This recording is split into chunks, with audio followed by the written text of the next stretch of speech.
Jeudi dernier, le tribunal de Makoko, chef-lieu de la province de Logo-Ivindo, a condamné un ressortissant chinois nommé Chen, responsable de la société d'exploitation forestière WCTS.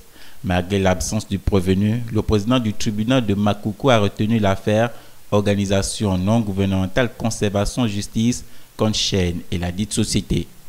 Il a été reconnu coupable d'exploitation hors délai dans l'UFG 4 d'exploitation des essences interdites dans le plan d'aménagement, des défauts de certification d'authentification du marteau forestier et de fausses déclarations.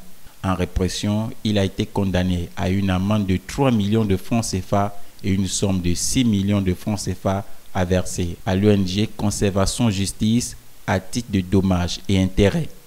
Rappelons que la société WCTS avait été dénoncée par l'ONG International Environmental Investigation Agency le 22 mai 2019. Cette dernière avait partagé sur son site une vidéo intitulée, je cite, « On ne peut pas survivre si on suit les règles.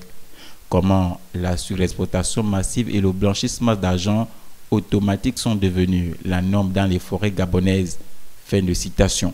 La dite vidéo montrait les responsables de la société WCTS expliquant comment ils détournaient la loi et usaient de corruption. Chen avait été interpellé en 2017 au Gabon lors de la mission de contrôle d'aménagement forestier.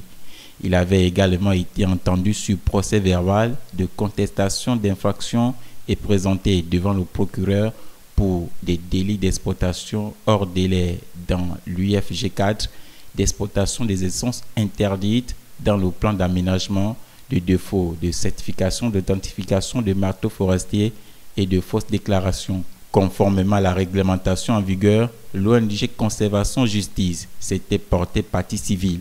Après plusieurs renvois, l'affaire a été finalement jugée le 25 juillet 2019 et délibérée le 8 août dernier.